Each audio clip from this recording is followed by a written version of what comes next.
The illustrious Jabba bids you welcome. I'm going to regret this. I'm Pete Mitchell. He's Peyton Jones. And this is the Church Planter Podcast, brought to you by Church Planter Magazine.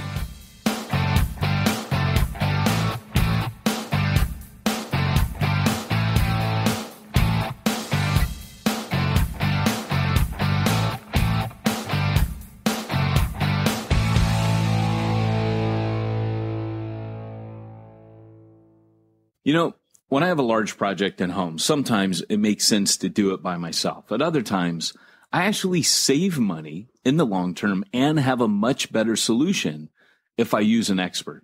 It's really not that much different with church planting. Church planters who focus on building their core team and actually planting the church and partner with portability experts like Portable Church Industries hit the ground running.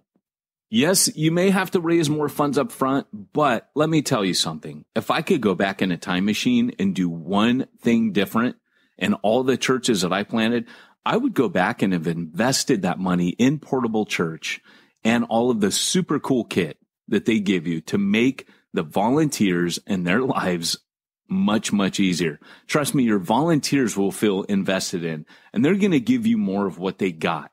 And that time where people are setting up is going to be a time where it sets the atmosphere for you to thrive. If you're thinking about launching in the next 6 to 36 months, we encourage you to check them out at portablechurch.com. I'm not only the heckler president, I'm also a client. Welcome, everyone, to the Church Planter Podcast.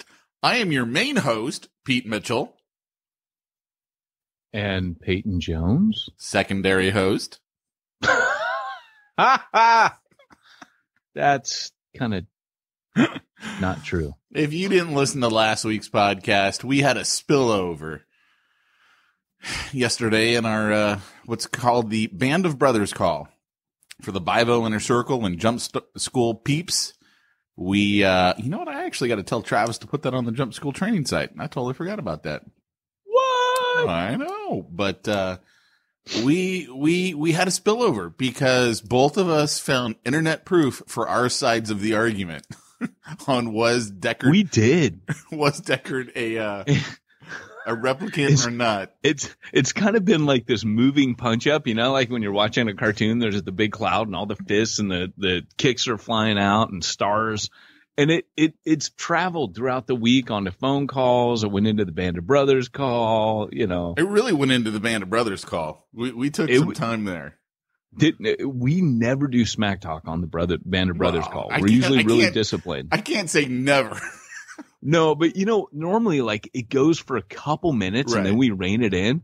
Right. We went to town. I think like 15, 20 minutes in, we're like, welcome to Smack Talk Light.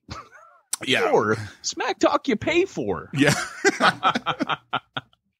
But I just thought it was funny that both of us found evidence from the directors themselves that backed up each of our positions. So I still hold he's a human. In fact, Harrison Ford holds he's a human. I can't believe Blade Runner is full of contradictions. All of this to say, I'm not telling you to run out there and go watch Blade Runner. I thought it was a good movie. I didn't think it was. I think the replicants, we just evolved. We just got here. The whole universe just got here on its own. Maybe it's just chance. Maybe that's how we got here. Maybe evolution, wrong. Replicant, right. Oh yeah, dude, totally. Yeah. You know, I started to like go with it, and then I thought, no, there are actually flat Earth people there. They're like all these weird wacko theorists, like the moon is a defunct alien spaceship, you know, sitting out there, you know. I just thought, not going to. Wait, unpack that one for me. The moon's not the moon. No, dude. So I was chatting with my brother this week, and we were goofing off like we do, and we were talking about, you know, just the conspiracy theories, and I mentioned to him that someone I know is really into this flat Earth stuff. Like they think we're all just complete morons for not seeing through the giant conspiracy theory, and it's like we're caught in the Matrix. And my brother was laughing, and he goes, He goes, yeah, man. And my brother's super intelligent. And he goes, I watched that with my wife, and I kind of looked at her and said, we know it's full of crap. But he goes, kind of makes sense, huh? And, and he was just laughing, and he goes, and then he got all excited. He goes, oh, my favorite conspiracy theory. He's like, watch the one about the moon being a defunct alien spaceship. He goes, that one's the best. Wow. I kind of like Because that. I was joking around. We were talking about like reptilians and just how fun it is to watch. Like, guys listening to this, you can't take any of this stuff serious at all. But it's just fun, you know? I don't know. What if they're right? Well, right. Like this goes back and taps into our primitive superstitions as humans. Well, it was kind of like we were joking about. I'm just going to say it. I'm going to be the guy. We already know I'm not saved. I'm going to be the guy that just comes out and says it. We kind of do believe that a guy walked the earth, was crucified, and rose from the dead. So I'm just saying, we've already got the groundwork for the impossible built into us, hardwired into us. But the Bible is not a conspiracy theory. And here's the thing. No, I understand that. You don't need to go through. But what I'm saying is there are certain things. It's like what I argue about the Gnostic Gospels. Because my brother and I'll talk, because he's an atheist, and we'll chat, and I'll say, here's the thing. You know, the Gnostic Gospels, they're fantastical, right? Like you read, same with parts of the Apocrypha. You read it, and it's not the same character as the Bible. It doesn't feel the same. You read the Bible, you sense something when you're reading it. You do. I don't care if you're a Christian or non-Christian. It is different. It has a different quality about it than any other writing in history. Then you read the Gnostic Gospels, and Peter and Simon Magus are flying through the air over Jerusalem, shooting magical powers at each other. And the argument that I always give to people when I talk is I say, now, you just know reading that someone made that up.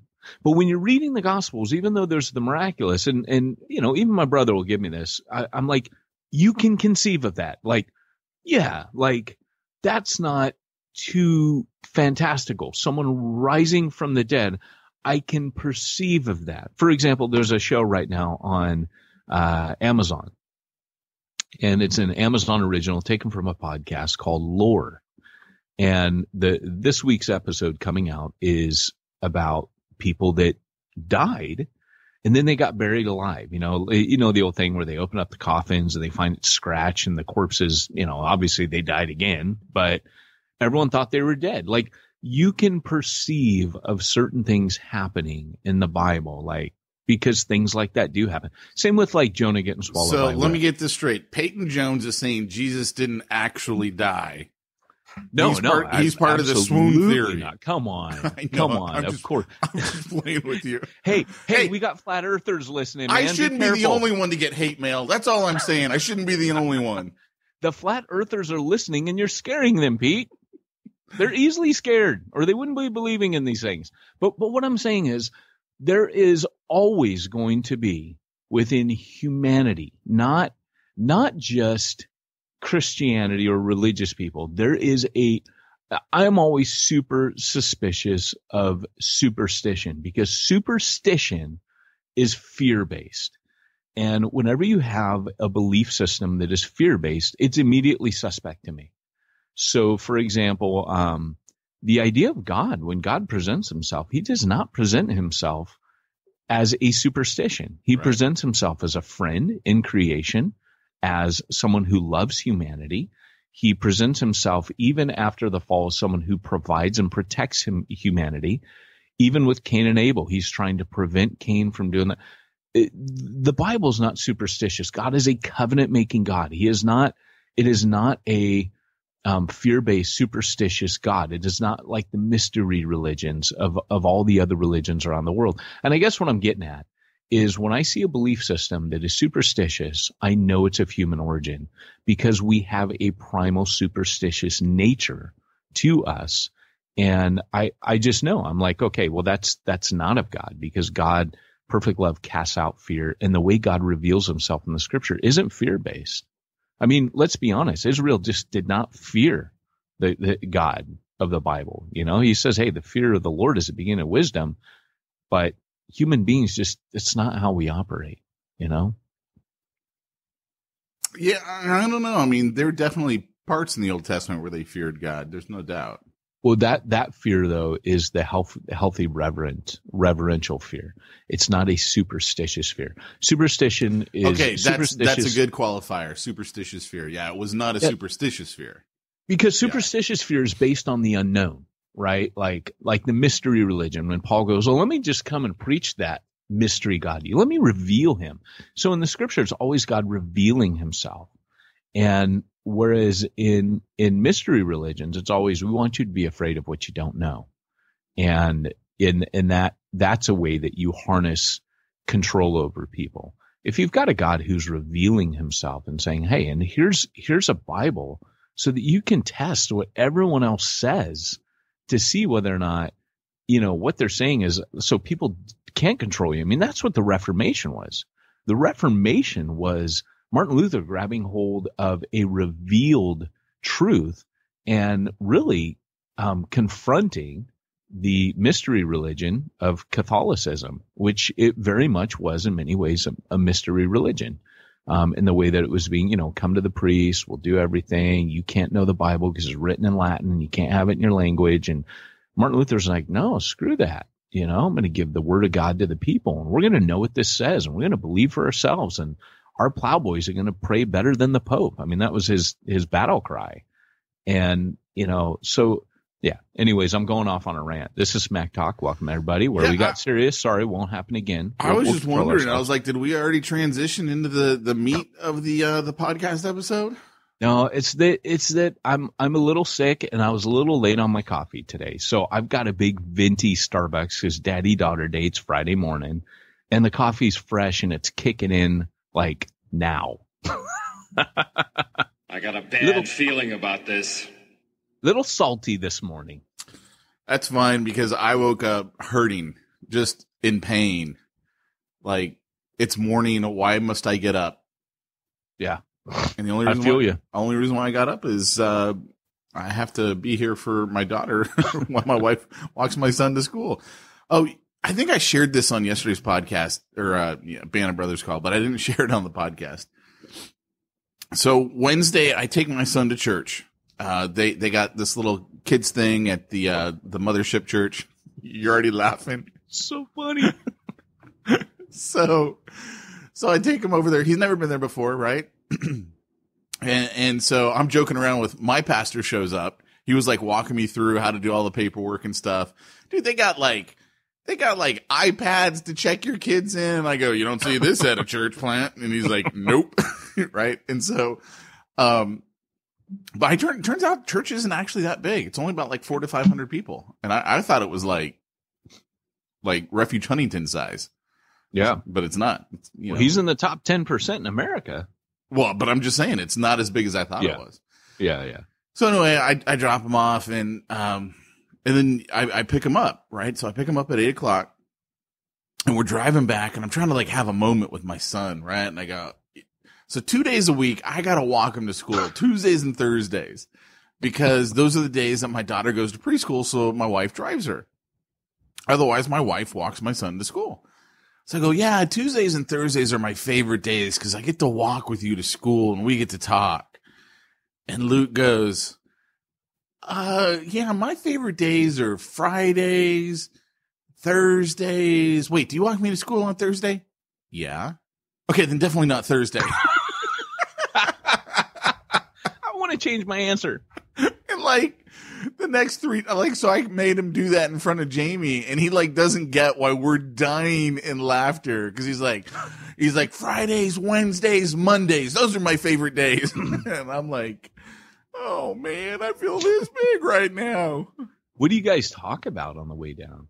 Because I remember I asked you yesterday, I'm like, is it like dude silence? Like you're just grunting, like, you know, all the way like Frankenstein, like, you know, that's dudes do that a lot. Hey, right? Like, he needs to learn about dude silence. That's all I'm saying. He needs to learn about that. That's right, man.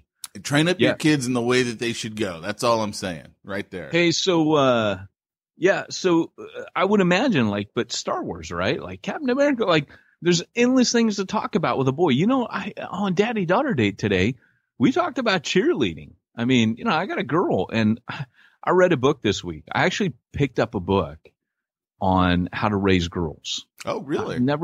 Yeah, it was kind of a worthless book, really. I read it fast. There's so many directions. I can read fast. There's so many directions I could have gone with that statement, but I decided not to get the hate mail this week. It was funny because the book, I was kind of irritated. It was given to me. I didn't buy it. It was given to me, and what it was is my neighbor's having a garage sale, and he he dropped off a bunch of crap and goes, "Please take this box." I looked down, it had kid stuff in it, and I went, "Okay." And I get in the car, and my wife goes, "No, none of that's coming to our house, no." And so most of it went to Liberty School, had board games, and I really hope he doesn't listen to our podcast. That's all I'm saying. No, he didn't care. Because I said, well, man, we're kind of, he goes, "I don't care. Please just take it." And you've been I've been that guy at a garage sale. I understand. Please just take this crap. Yeah. So anyways, I take the book and I look through it, and it's there must have been a whole chapter on your daughter as a sexual being. And I'm like, look, I'm a nurse. I know all this stuff, right? Got a minor in psychology. I understand. Thank you for that. But it wasn't just your daughter's a sexual being.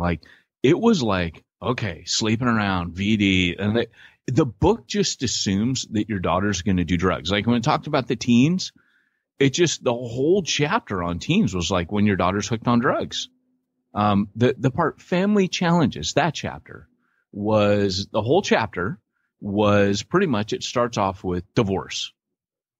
And I'm like, man, okay, I get that you think I'm a complete moron and that, I'm just going to neglect my children until they're doing drugs and neglect my family till I end in divorce. But could you just write to the rest of us who are still married and maybe our child, it's a crazy idea and everything, but maybe she's not hooked on heroin? You got any advice for me? Or are you pretty much no, you don't need this book? It's let me tell you how to break her from her heroin addiction. So anyways, the thing it did do that was good, and it was pretty much one whole chapter was helpful. And it was just saying, look, your daughter needs to feel special, and your time with her, she'll really develop her self-identity by what you think of her as her father. It's kind of a weird dynamic, and okay, cool. Because she'll measure herself against her mom, but a lot of her identity comes from you as a dad and your responses to her. So I was like, okay, I get that. Because, they talk about father wounds and stuff like that, but did kind of make me want to be more intentional. And sometimes it's hard. I got to be honest. When your kids are talking about things that you're not interested in, you have to make that extra effort to really show interest in things that aren't. I know where you're going because I see you laughing right now. No, I'm laughing because this conversation reminded me of what started my conversation with Luke about the days. But keep going with your story. No, I'm done, dude, because the more I say, the more I'm tempted to make bad jokes, and I'm just going to shut up now. So what started the whole conversation, we've had something that's really bothering me in my house with Luke. He keeps saying, "Oh, I love money. I love money." Anytime he sees a dollar bill, he sees a 5, anything. "Oh, I love money. Give me the money. Give me." And I'm like, dude, I know he's getting this from me, but he's 6 years old. I don't want him loving money. The love of money is the root of all evil. I'm like, no. But I'm like, I don't know how to stop this because it's obviously a train wreck of my making. No doubt, right? I love it, man. Is he does he walk in and you're bathing in $100 bills or something? It does, oh, you weren't supposed to see this, son? Or because at birthdays, you're always getting cash from somebody. Right. And that's going to trigger it. So I got this spot in my car that I keep a bunch of, money because of whenever I'm out, I usually don't have cash on me, but maybe I need a 5 spot for a tip or, I need something, right? So I leave cash in the car. Excuse me. And, he must have seen it. Oh, no, I know what it was. They gave him, it's the church's fault. They gave him a dollar bill, like this church dollar bill, like a vacation Bible school dollar bill. And he's like, yeah, I got money. Right. And so he's all like excited about this. And so I decided to have a teaching moment. That's rad. And so I go, well, but, the reason why we make money is so we can give it to others. Like I'm trying to instill that in him. Like the whole reason for money is we give it to other people. And he's like, what? That's rad. Like, what you talking about, Daddy? Wait. No, Dad, I don't think you understand how money works. And so that's what started the whole, my favorite days are Fridays, Wednesdays, Mondays. Yeah, it was rad. My mom never talks to me about my love of money. This is rad. It's funny because I had a similar conversation with Liberty last week where we were at Barnes and Noble and she gets $5 allowance a week because she started doing some cool chores now, which, hey, let's just say I'm a little bit of a freer man these days. And, she's taking out the trash and this is rad. I'm like, yes, this is payoff, baby. I love it. Slave labor. Yeah. Slave labor. But it's not free.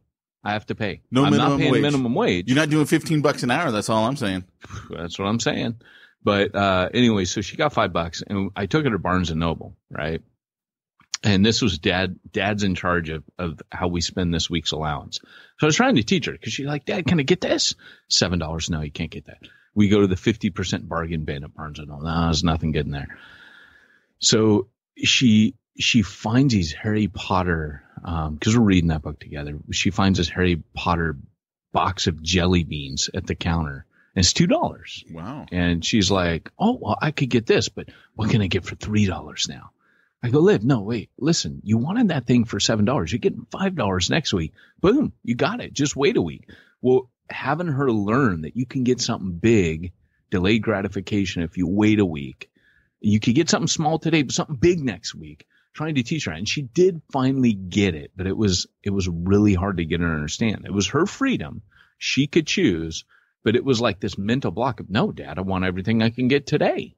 And so finally she just got her jelly beans, but man, I'm telling you, these things were nasty. So in the Harry Potter book, it's these magic jelly beans that taste like either good things or terrible things.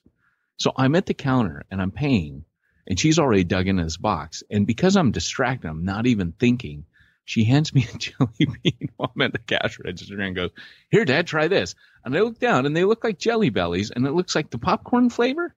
It's kind of yellow with speckles on it. I pop it in my mouth. I just about died. What was it? Rotten egg. Oh, gross. And it's a jelly bean. So you pop that thing and you bite into it and it's mixed with your saliva and spread all over your mouth.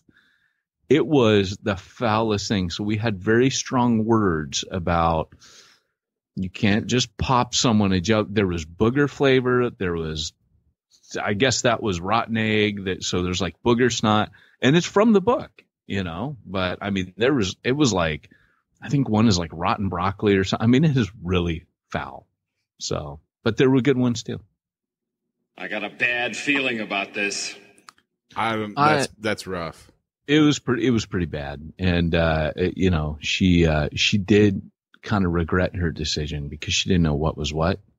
But, hey, I do want to say, and there's a decaying fish or something. I mean, it's gross, dude. So, hey, what's our topic today? You're asking me? Yeah.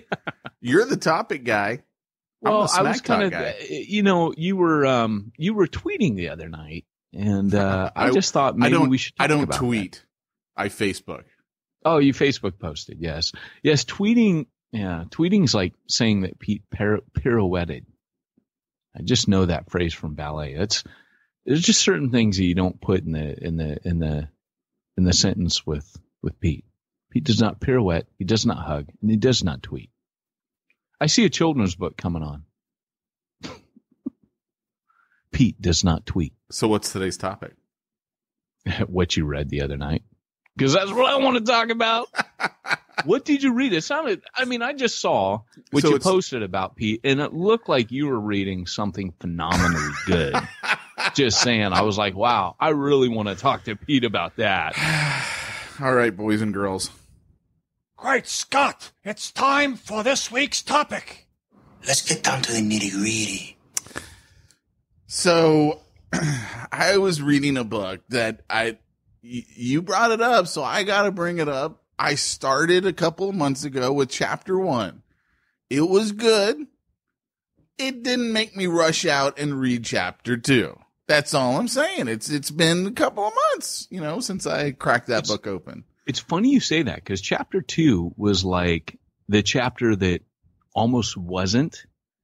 And my editor said, you really need this. And to be honest, that's the one that I get a lot of comments of when people hit chapter 2. That's when the rubber really hits the road. Oh, so this is your book. I don't know. Did I jump the gun there? So Wednesday, while I left this is the funniest part to me, right? So Wednesday, I dropped my son off at church, and I immediately head to the bar. Well, after that rough conversation, who wouldn't? No. This is before the conversation. Then we had that on the way home. Okay. After I'm trying to have a moment with my son. So there's a pizza joint right by the church, and so and I was hungry. I hadn't had dinner yet, so I'm like, all right, I'll go have a pizza and a beer. And actually, not that bad a pizza. I think I got a new Wednesday night hangout. I'm like, that's good.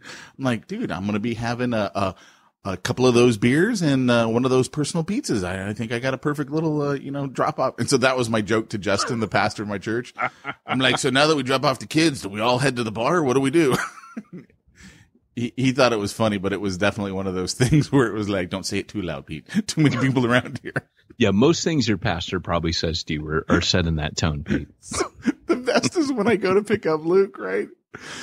And so all the parents are like waiting in the hall, and so I see him, so I go over and he goes, "What'd you do?" And I go, "I went to the bar." And he starts like laughing. So anyway, I'm sitting there at the bar. Now I'm the opposite of everyone else at the bar. I guess there's some big sports stuff going on this week. I don't really follow any of that. So I wasn't paying attention to any of the games, but I had my iPhone with me. So I was like, all right, and I'm going to, my phone literally, it just started automatically downloading, Reaching the Unreached. It's a smaller book by a little known author. I can't remember the guy's name. Let me see if I can find it here. Jones, Peyton Jones is like Indiana Jones, like Indiana Jones, only not so much.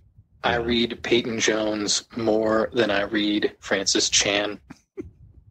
So I cracked it open to chapter 2 and I just started reading it.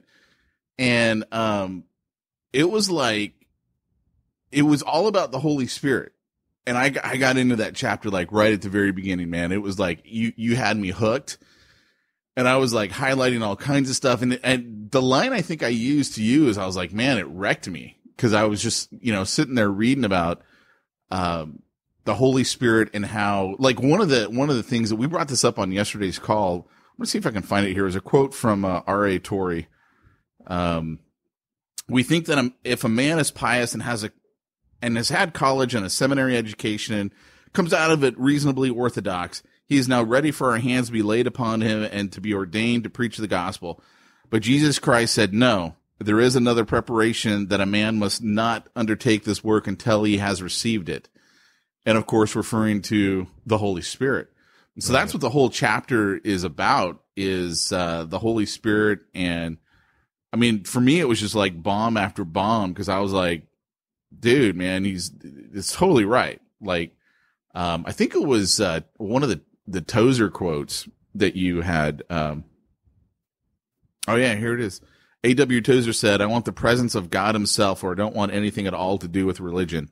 I want all that God has, or I don't want any." And just talking about how how our strive needs to be that we are filled with the Holy Spirit. It's not so much about the doing, and I mean, because you bring up, hey, we've turned church into a big show, and we're watching the other guy's gift, not realizing that everyone in there who's a Christian has a gift and needs to be out there using it. And man, I'm telling you, man, it wrecked me when I was reading that chapter. In fact, I don't even think I'm finished the chapter because I ran out of beer money, and then I had to go pick up my son. You're like, I pretty much need a beer to get through every one of those chapters. I was two telling beers, you too. 2 beers. That's all I'm saying. It's a 2 beer chapter. It's a 2 beer chapter. Yeah. People will say like, I just took a punching or a beating. And I don't think they mean it in a bad way. Like, it's not a book that's going to beat you up, but it is a book that's going to make you feel like I don't have the goods. And it's an unpopular message in one sense, but it's a necessary message. The men that God has used the most would agree that we don't have everything we need, that we must await the power and presence of the Holy Spirit. I mean, Acts tells you that. And of course, what we do is clever. We say, oh, well, that was a one-time thing. Well, no.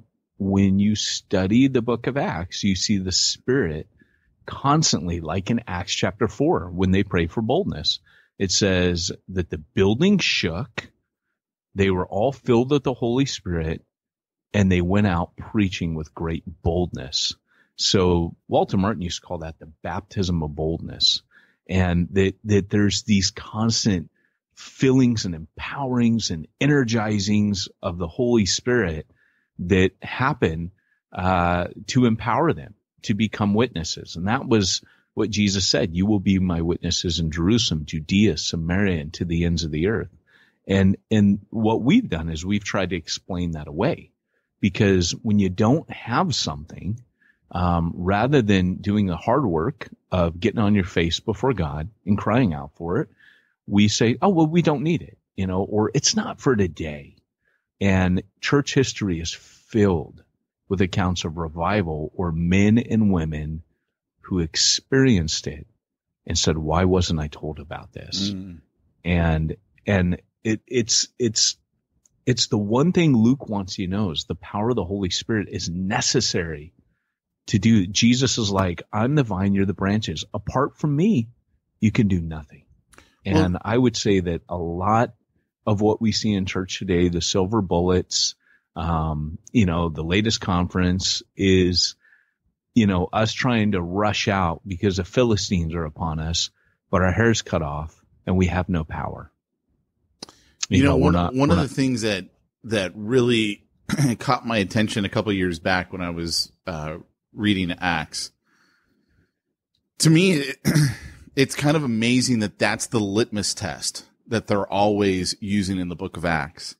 Do they have the Holy Spirit or not? Yep. And if they have the Holy Spirit, they're like, oh, they got the Holy Spirit, so this must be cool. God must be all right with these guys. Let's make sure that they're trained up and they understand the proper theology, but God's with them. And even, the train.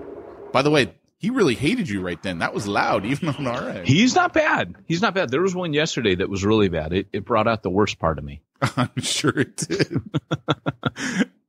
But like, there's another scene in Acts at the very beginning where they're like, what is this Holy Spirit? We've never heard of this Holy Spirit. What is it? I mean, it's like the Holy Spirit is the key thing. And I kind of look at that, and I look at that also in regards to, R.A. Torrey's quote of, we think that if you've got the education, you got the book smarts, you're ready for us to lay hands on you and send you out.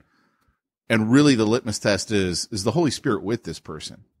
Right. And, here's a quote at the beginning of chapter 2. This is Reaching the Unreached, Becoming Raiders of the Lost Ark by Peyton Jones, available at Amazon.com and wherever finer books are sold, published by Zondervan. Over 100 years ago, William Booth, founder of the Frontline Ministry, the Salvation Army, warned that the chief danger confronting the church at the turn of the century would be religion without the Holy Ghost. And man, oh man, is that not what you see in church today? It's a big show. It's all about the big show. And what programs do you have? And not that those things are bad by themselves, but when we are replacing the Holy Spirit with the little razzle dazzle, that's the problem. Yeah. That's the problem. You got like elaborate stage sets now, elaborate light shows that any theater would, any Broadway theater would be envious. When you're painting the roof of your church black, so that way you can put all the lights up and it's like a real theater. I'm not saying that's a bad thing, because I know that stuff is good. I mean, it certainly helps. But what is the focus? I mean, and I'm not trying to come down. Like, if you are a pastor of a church that has this stuff, I'm not saying your church is bad. I'm just calling into question, because I know a lot of churches are trying to do church without the Holy Spirit. Well, that's it. It's like how we talk about marketing. You and I both appreciate marketing. And I bring this up in the book that, hey, marketing is actually, that's where you were first mentioned in the book, and it got taken out. I actually say my partner's a marketer, but maybe that sounded like I wasn't married and living with someone. I don't know. But, the deal is. Yeah, you can't use the term partner anymore. No, you can't. My business partner. You always got to classify it. My business partner. So anyways, the bottom end of what I was saying was that, I say in the book that marketing's fine as long as it doesn't become a replacement for evangelism. And it's the same with the Sunday morning deal, with all the lights and the theatrics and the choreography. And that's what it is often. But it can become a replacement. You can build hype, and the hype of, and I mentioned this, that, it's like approaching Oz the Great and Powerful, that, in The Wizard of Oz, I use this quote that, there's a little man behind the curtain pulling all these gears and levers to give this appearance that Oz the Great and Powerful is in the house. And Sunday morning sometimes can feel that way to me. Like, I know when the presence of God, like it's what I call the felt presence, which, like, I come from a Reformed background, and in the Reformers, the Reformed, particularly in the 1700s during Whitfield's ministry, even Wesley's, during the 1800s, Spurgeon, Robert Murray M'Cheyne, these guys would talk about the felt presence of God, and that it was experiential, that you would experience it. What I feel we do sometimes is try to whip it up, right, with a fury, with more lights, more noise, faster beat, and then everybody gets kind of whoa, whoa, whoa, whoa. It's like an emotional stirring up rather than be still and know I'm God. And I say that maybe we're afraid of the silence. Maybe we're afraid because the silence will tell us or betray the fact that maybe God's not speaking right now, and we don't want that. We want to fake it till we make it on a spiritual level. And it's so simple. Like what Jesus gave us, there's a beauty and simplicity where he says, just pray together.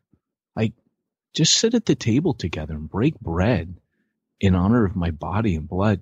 And I think people are missing that. I think, there's a lot of people that are saying, just give me down to earth spirituality.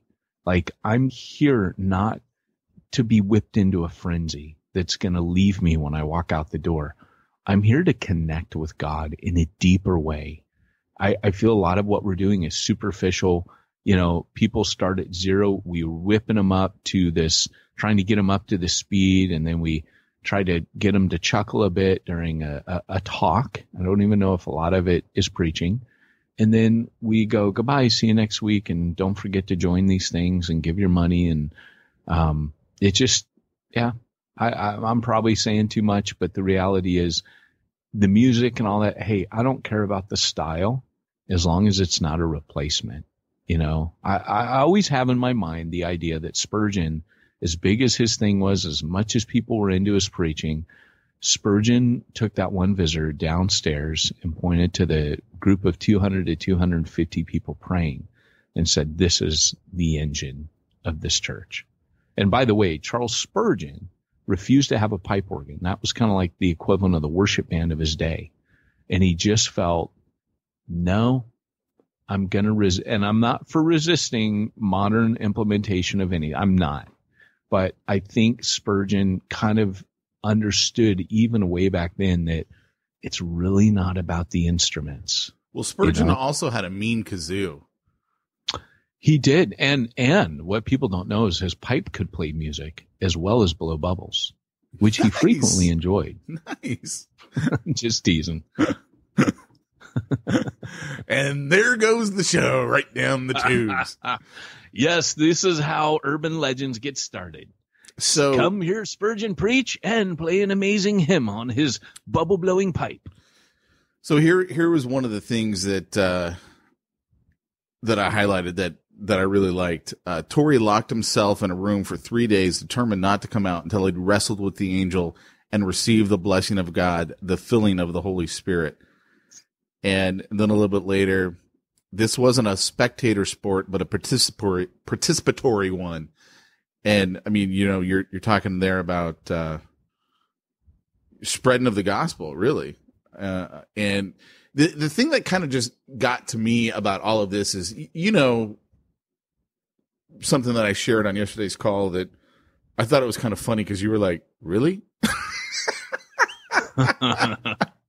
Because I started, so I got a meeting this next week to meet with a prison ministry, to see about, joining the local prison ministry and stuff like that. And that's really been brought on because of, my relationship with, my buddy who we talked about on the podcast a couple of weeks back, who's in jail and hearing some of his stories of what it's like going to some of the Christian, meetings in jail.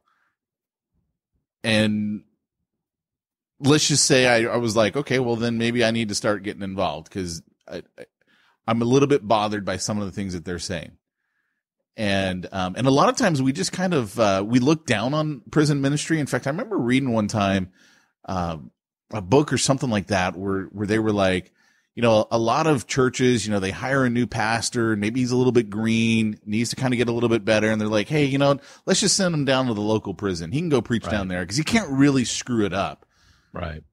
Okay. You have in that mindset, you have devalued the souls at that prison because that mindset is they're not as valuable as those of us who are out here. They're in jail because they're not as good at people. Right. That is a horrible, horrible mindset to have. Right. And I don't realize people are having that mindset. Right. So I was like, you know what? I think maybe I'll, take a stab at it. I don't know what'll happen. I don't know if I'll get approved because I got to go through all kinds of checks and stuff like that. And who knows? They might go, Pete, you're not saved. I don't know what they'll think. We've listened to your podcast, Pete. You're not coming in.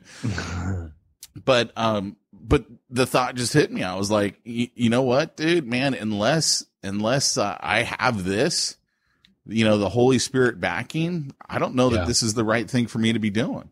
Yeah. You'll need that. And especially, and you'll feel it in the prison ministry. You'll feel it where I really need help to do this. For me, I started preaching in front of my church. I started preaching when I was 15 and I really learned to depend more out of panic on God and to pray my guts out. I had an amazing mentor in my youth pastor who, really always was pointing me back to the empowering of the Holy Spirit. It's what he lived. And a lot of the dependence on God came out of my own insecurity, but I learned over the years, like when I planted that church out of the Starbucks, when it was obvious it was becoming a church plant, I scheduled a retreat with my team and my core team. And I talk about it later in the book that, God really called me out. That's like 14 beers from where I'm at right now. Oh yeah, I know. Totally. In fact, I'm trying to think, it's the chapter on, it's really about, it's a chapter on being filled with the Holy Spirit. It's very practical. Like, how do I get filled with the Holy Spirit?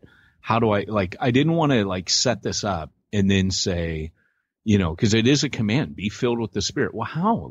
How do I do that? Well, they knew that because that was such a part of the life of the early church. But today it's not. So I kind of spell out look, this is, and I present it biblically, but it's really hey, these are the things, and this is hard. It's the hard work you have to do. You have to prepare your heart. You have to, and on and on. But anyways, on that chapter, I mentioned about this retreat. Well, why do we go on this retreat? We went on this retreat specifically to seek God. I mean, some of us were fasting, but I mean, we were literally like spreading ourselves out in prayer and worship. And imagine, like, those of you that are planning a church, if you're not doing that with your team, and maybe this needs to be a whole podcast.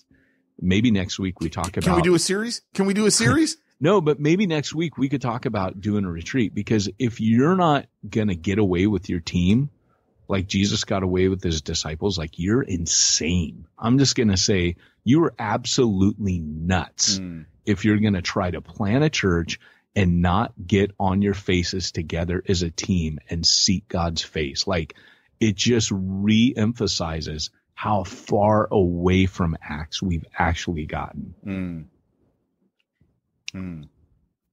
So if you were to go on a retreat, do you have like someone help you out with all the bookkeeping stuff so that way you got the free time to be able to go on the retreat?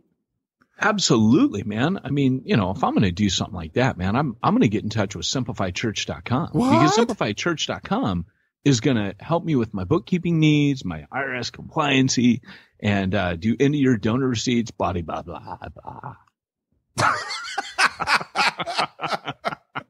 Okay, I hope no potential sponsor ever hears that commercial. Luckily for you, no one sticks around until the end of the show. This is why we pre-record most of our commercials. That's why we started, because every week, we've done 2 this week. So that's the second time I've given that ad this week. Because, we record on Tuesday, right? And then today's Friday. So, yeah. But it is what it is. So in other words, get in touch with simplifiedchurch.com. Yeah, there you go. And especially if you're going on a retreat or something like that. I think that's what Pete was trying to say. Wow. Okay. Because I know you got to go, so why don't you go ahead then and close this out? Okay. All right. Well, hey, you've been listening to the Church Planner Podcast. Reminding you, if you want to reach the ones no one's reaching, you need to go where nobody's going. Hopefully do your commercials better than I did. And that's it. Blah, blah, blah, blah. Blah, blah, blah, blah. That's it, man. Game over, man. It's game over.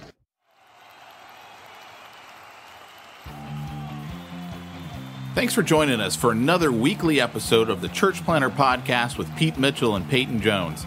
We'd love to hear your comments on this episode of the Church Planner Podcast. Visit us online and let us know what you thought at churchplannerpodcast.com. If you subscribe to us via iTunes and have enjoyed the podcast, leave us a positive review. The more positive reviews we receive in iTunes, the more iTunes will promote us to other church planners who would benefit from this show. This podcast is brought to you by the Church Planner Magazine, which is available in the iTunes newsstand or online via churchplannermagazine.com.